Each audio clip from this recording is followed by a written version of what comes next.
এক টোপালো তেল নিদিয়াকে আজি মই এবিধ মাছৰ ব্যঞ্জন প্ৰস্তুত কৰিলো গতিকে ভাবিলো আপোনাৰ লগতো শ্বেয়াৰ কৰো কেনেকৈ ব্যঞ্জনবিধ প্ৰস্তুত কৰিলো আহকচোন ভিডিওটোৰ মাজলৈ যাওঁ গৰম কেৰাহী এটা ললো তাতে মই ধুই শুকুৱাই থোৱা তিল আছিলে তিল জোখমতে লৈ ললো আৰু তিলখিনি এতিয়া শুকানে কেৰাহীত ভাজিব লাগিব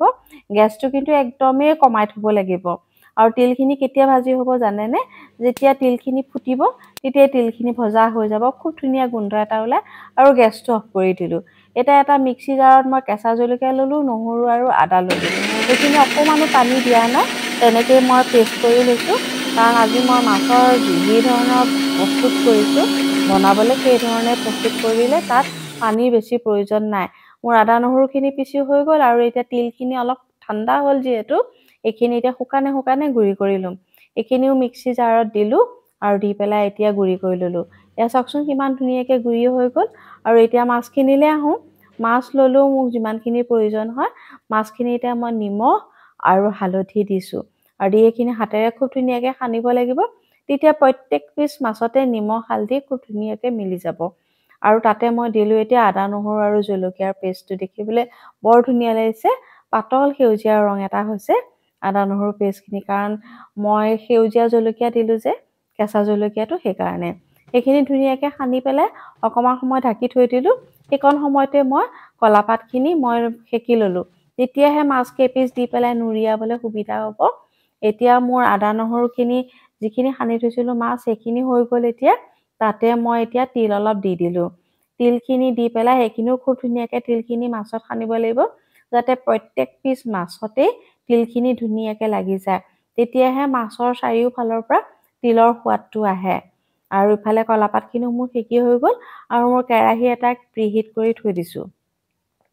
অকমান মোক পানীৰ প্ৰয়োজন হোৱাতে মই পানী দি দিলো যিহেতু গোটেইখিনি বস্তুৱে শুকান আৰু আদা নহৰু যি ৰস আছিলে তিলখিনিয়ে লগত মিলি পেলাই শুকাই গৈছেগে এতিয়া মই সেকি লোৱা কলাপাত ললো লৈ পেলাই তাতে মাছখিনি দি পেলাই কলাপাতখিনি দি এতিয়া মই নুৰিয়াম ধুনীয়াকৈ নুৰিয়াই ল'ব লাগিব নুৰিয়াই বান্ধি ল'ব লাগিব আৰু মই সেইখিনিৰ লগতে আৰু অকমান সোৱাদ বাঢ়িবলৈ মই দিলো পিয়াজ আৰু পকা জলকীয়া আছিলে তাকে ফালি দিলো জ্বলাৰ ভাৱটো যাতে আহে অলপ আৰু ইয়াতকৈ বেছি জ্বলা খালে দিব পাৰে কিন্তু মই ইমানেই জ্বলা দিলো কাৰণ সৰু ল'ৰা ছোৱালীও খোৱা হয়তো গতিকে আৰু মই খুব ধুনীয়াকৈ কলাপাতখন নুৰিয়াই পেলাই মই কলাপাতৰে যিডাল ঠাৰিত থাকে সেই ঠাৰিডাল পাতলকৈ কাটি ৰছীৰ দৰে বনাই ললো আৰু ধুনীয়াকৈ গাঁঠি মাৰি এটা টোপোলা মই প্ৰস্তুত কৰি ললো যিখিনি মোৰ মাছ আছে সেই মাছখিনিয়ে মই দুটা বা তিনিটা টোপোলা প্ৰস্তুত কৰি ল'ব লাগিব আৰু এটা মই টোপোলা প্ৰস্তুত কৰিবলৈ এয়া কলাপাততে মাছখিনি দিলো আৰু পিয়াজ আৰু জলকীয়াও দিলো এইখিনি এতিয়া ধুনীয়াকৈ নুৰিয়াই বান্ধি ল'ব লাগিব আৰু এতিয়া মোৰ কেৰাহীটো গৰম হৈয়ে আছে এইটো কেৰাহীটো গৰম হৈ আছে তাতে মই মাছৰ পেকেটকেইটা দি দিব লাগিব তিনিটা হ'ল আৰু গেছটো দেখিছেনে কিমান কমত দি থৈছো আৰু এনেকৈ দি পেলাই 15 বা 20 মিনিটৰ ভিতৰত মাছখিনি প্ৰস্তুত হৈ যায় আৰু কলাপাত দিয়া পেকেটকেইটা এবাৰ বা দুবাৰ লুটিয়াই দিব লাগে তাৰপিছত হৈ যায় আৰু এয়া মোৰ গোটেইখিনি হৈ গ'ল এতিয়া